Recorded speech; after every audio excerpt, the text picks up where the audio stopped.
नमस्कार। आज बात करते हैं हरियाणा सीईटी मतलब कॉमन एलिजिबिलिटी टेस्ट से जुड़े कुछ ताज़ा अपडेट्स पर। हाँ बिल्कुल। हमारे पास चेयरमैन हिम्मत सिंह के हालिया बयान है और उनके कुछ निरीक्षणों की भी जानकारी है। तो आज कोशिश रहेगी कि इन सबसे खास बातें निकालें, खासकर उम्मीदवारों के लिए जो अहम है, जैसे आंसर की और रिजल्ट की टाइमलाइन।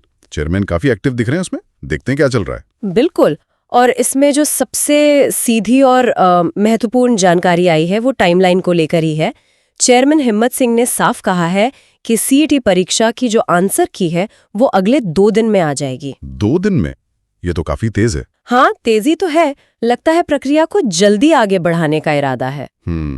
और नतीजों के बारे में क्या उसकी भी कोई ऐसी पक्की तारीख है या उसमें कुछ पेंच है? नतीजों के लिए उन्होंने कहा है कि पोर्टल अपडेट होने के बाद 1 महीने के अंदर रिजल्ट आएगा।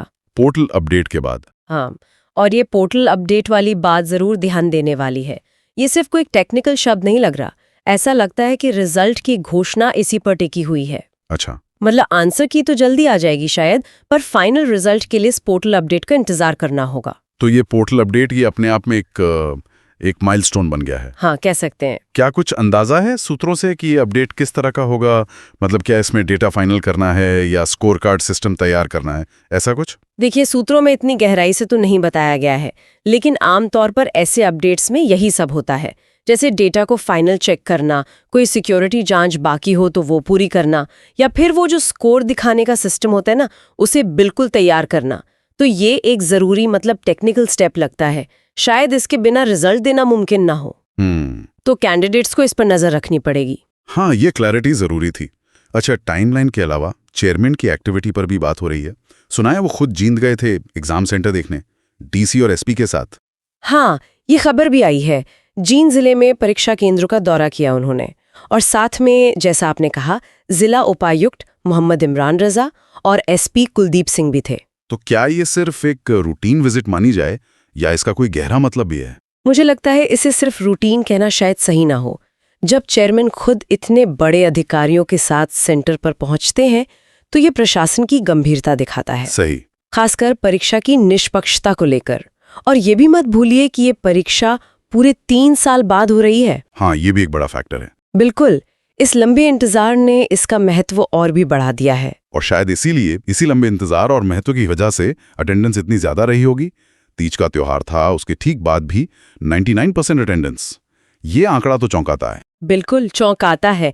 99% अटेंडेंस सिर्फ ये नहीं दिखाती कि उत्साह है। ये हरियाणा में सरकारी नौकरियों को लेकर जो युवाओं में एक तरह का दबाव है और उम्मीदें हैं, दोनों को दिखाता है। और इतनी बड़ी संख्या में जब लोग भाग लेते हैं तो प्रशासन पर भी एक दबाव बनता है कि पूरी प्रक्रिया एकदम ठीक और निष्पक्ष हो। हाँ, सही कहा। और इसी निष्पक्षता से जुड़ी एक और बात थोड़ी दिलचस्प लगी। चेयरमैन ने परीक्षा ठीक से होने के लिए विपक्ष को भी धन्यवाद दिया। ये राजनीति में थोड़ा कम सुनने को मिलता है। हाँ, ये बात ध्यान खींचती है। अब इसे आप सिर्फ एक शिष्टाचार कह लें या फिर ये एक सोची समझी बात भी हो सकती है। अच्छा, किस तरह से? हो सकता है ये पारदर्शिता दिखाने की कोशिश हो, या फिर प्रक्रिया पर एक तरह की असहमति बनाने की कोशिश, ताकि बाद में कोई विवाद ना खड़ा हो। ये भी हो सकता है। तो चेयरमैन का खुद एक्टिव रहना, सेंटर्स पर जाना, विपक्ष का जिक्र करना, ये सब मिलकर इस बार के सीईटी को काफी अहम बना रहे हैं। तो अगर हम संक्षेप में देखें, हरियाणा सीईटी की आंसर की अगले 2 दिन में। हाँ, उम्मीद तो यही है। और नतीजे पोर्टल अपडेट के 1 महीने के अंदर, जिस पर नजर रखनी होगी। बिल्कुल। चेयरमैन खुद सक्रिय हैं, परीक्षा 3 साल बाद हुई है और 99% अटेंडेंस। ये सब इस बार के सीईटी को खास बनाते हैं।